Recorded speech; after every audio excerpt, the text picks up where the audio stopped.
Bog svima i dobrodošli u novu epizodu Kavice sa Sarom. U susret godišnjima, lijepom vremenu i moru. Ja sam simbolično ugostila našeg novog Head of Business Developmenta, Spličanina Ivana Bračića. Ivane, dobro nam došao. Hvala Sara i hvala na pozivu. Nema na čemu. Žao mi je što nismo u nekom boljem ambijentu od ovog, ali nekako smo ti probali s ovim malo čar Marijana i pogleda do čara s našim uredom. Hvala na tom. Bar ima sunca. Bar sunca ne fali definitivno u Zagrebu. Vjerujem da ćemo imati priliku u nekoj sad već 4. i 5. sezoni odraditi to kako spada i u Splitu. Ja se nadam. Ti nas moraš ugostiti onda i idemo tamo gdje ti kažeš. Može, definitivno. Super. Ok, neću te puno gnjaviti ovdje jer je dosta vruće, pa bi voljela, s obzirom da znam da imaš bogat karijerni put i da si jako puno toga radio i živio vani, da malo našim gledateljima preneseš gdje si ti to bio prije nego što si nam se pridružio. Ok, hvala na pitanju. Pa evo, 20 godina radnog iskustva. Nekako životni put me odveo u Ameriku gdje sam proveo skoro 16 godina. Način na koji sam došao u Ameriku bila je košarkaška stipendija, koledž, edukacija. I nakon toga prvi poslovi su bili u prodaji. Znači doslovno To ti je sudbina. Cold calling, prodajni procesi. Radio sam za par firmi u tom prvotnom razdoblju i onda sam imao priliku zaposliti se za jednu veliku američku korporaciju koja se zove Pitney Bowes. Mi su u to vrijeme bili jedan od Fortune 500 firmi. Samo u prodajnoj organizaciji je bilo skoro 2.500 ljudi. Tako da ti to može dočarati cijeli sklop. Znači ti si spreman ako narastemo na 2000 ljudi, za tebe je to.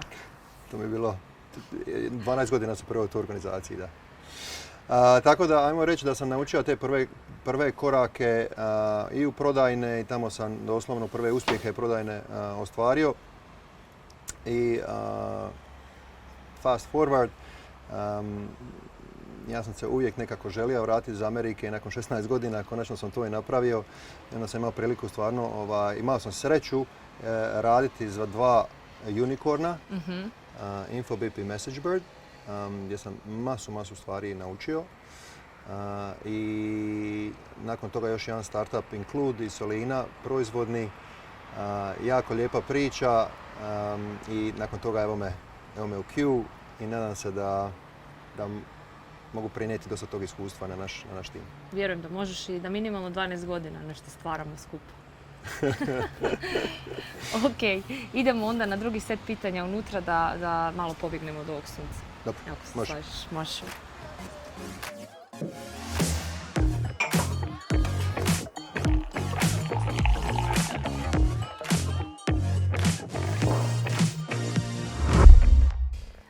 Ivane, zanima me koliko se razlikuje tvoja pozicija Head of Business Developmenta u odnosu na bivše firme u kojima si bio?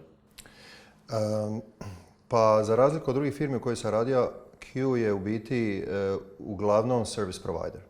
Što znači da pružamo neku uslugu razvoja softvera, razvoja digitalnih usluga našim klijentima, dok sam u prijašnjim firmama radio sa firmama koje imaju ili hardware ili software proizvod koji se plasiraju na tržištu. I sama ta činjenica je u biti da je puno više ljudi uključeno u prodajni proces, što ga čini malo kompleksnijim, dinamičnijim, izazovnijim, da više kako to operativno posložiti. Tako da je to, ja bih rekao da to je jedna od glavnih ključnih razlika. Inače, što se tiče tima samoga, tu sam izuzetno impresioniran energijom i talentom u Q, tako da se baš veselim. Svemu što slijedi. Da. Super, nastavno na to bi ja voljela da malo i meni, a i svima koji nas gledaju pojasniš šta točno je business development u Q, od čega se on sastoji. Mi vas interno često zovemo dečki iz salesa, ali vaše zapravo ime je business development, pa tu imate nekakve još recimo pod odjele, pod timove, pa da malo nekakvu širu perspektivu daš. Da, hvala, dobro pitanje. Pa business development u prijevodu je razvoj poslovanja. Jel? I mi smo u biti uključeni u cijeli i cjelokupni client life cycle, što znači od početka kad prvi put stupimo u kontakt sa potencijalnim klijentom do trenutka kada prodamo uslugu, čak i nakon toga smo uključeni u održavanje business relationships, razvoja daljnjeg poslovanja, rasta klijenta i tako dalje. Tako da taj client life cycle ima različitih dodirnih točaka u kojima je business development team uključen. Kako smo strukturirani, trenutno imamo dva core odjela, dva core tima. Jedan tim koji mi interno zovemo lead generation. To je tim od 4 mladića koji su uglavnom fokusirani na taj popularno nazvan cold calling, prospecting. Hantanje na neki način. Tako je. U biti oni rade ogroman effort da proaktivno izađu na tržište, da traže potencijalne klijente i persone s koji bi se naš key account management team sreo i preuzeo prodajni proces. Znači imamo taj lead generation team, također imamo key account management team, tu su također imamo 4 ljudi u tom timu i oni su biti zaduženi za akviziciju poslovnih prilika. Znači kad se generira prvi taj sastanak, oni preuzimaju taj sastanak i u biti ga vode kroz prodajne stageove do finalnog prodajnog, nadamo se, uspjeha, jel tako? Sastavni dio tima je, ja moram tu napomenuti, Antonio Stojić koji je u biti alfa i omega u ovome. On je team lead između Team lead, ostalog. tako je, i on u biti je spona između ne samo interno naših timova, nego i sa ostatkom firme, jer smo u takvom biznis modelu da moramo i da surađujemo sa velikim brojem ljudi unutar firme, kao što su production, resourcing, legal, tako dalje. Tako da Antonija radi tu stvarno fantastičan posao, da operativno i cjelokupno funkcioniramo kako treba. Ja bih tu još dodao još jedan dodatni tim koji je još in the making, ajmo reći. To su strategic partnerships koji su biti bave razvojem strategic partnera i klijenata koji su nam od strateške važnosti. I tako da tu je taj odjel vodi naš veteran Adrian, kojeg siguran da znaju. Velike pozdrave Adrianu ovim putem i Antoniju naravno. Tako je, i on radi skupa sa Vedranom Jelićem i tako da imamo puno očekivanja iz tog odjela. Želimo im svako puno sreće, ne sumnjamo da će to dobro završiti.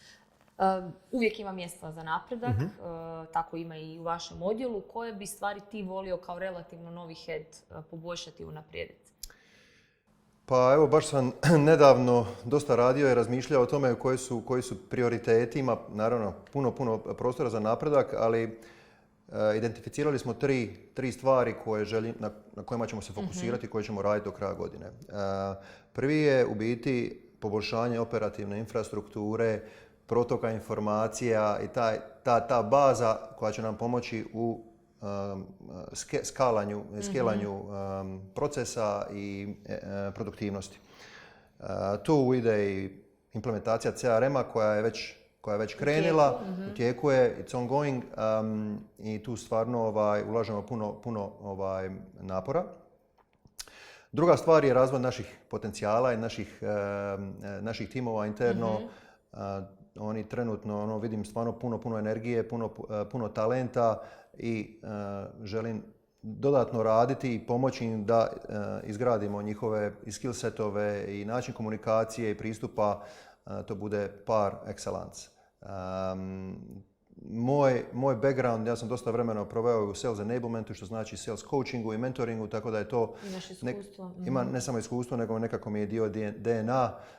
I tako baš se veselim direktno radu sa timom i razvijanju njihovih individualnih skill setova. Sad si nam nešto još dodatno o sebi otkrio, to je super.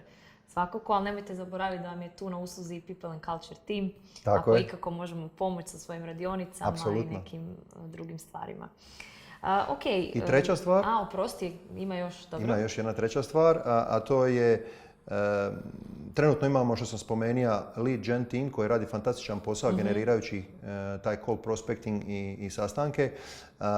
Međutim, želimo boostati taj inbound marketing i demand generation, tako da radimo na temeljima i postavkama koje će nam trebati iz godine u godinu za povećanje tih inbound leadova, zato što znamo da kad nas neko kontaktira, za razliku od kad negdje mi idemo proaktivno, da je malo drugačije buyer journey i drugačije uspjeh i conversion. I bolje, naravno bolje po nas svakako, Tako to je. je neki, vjerujem, Tako cilj. je.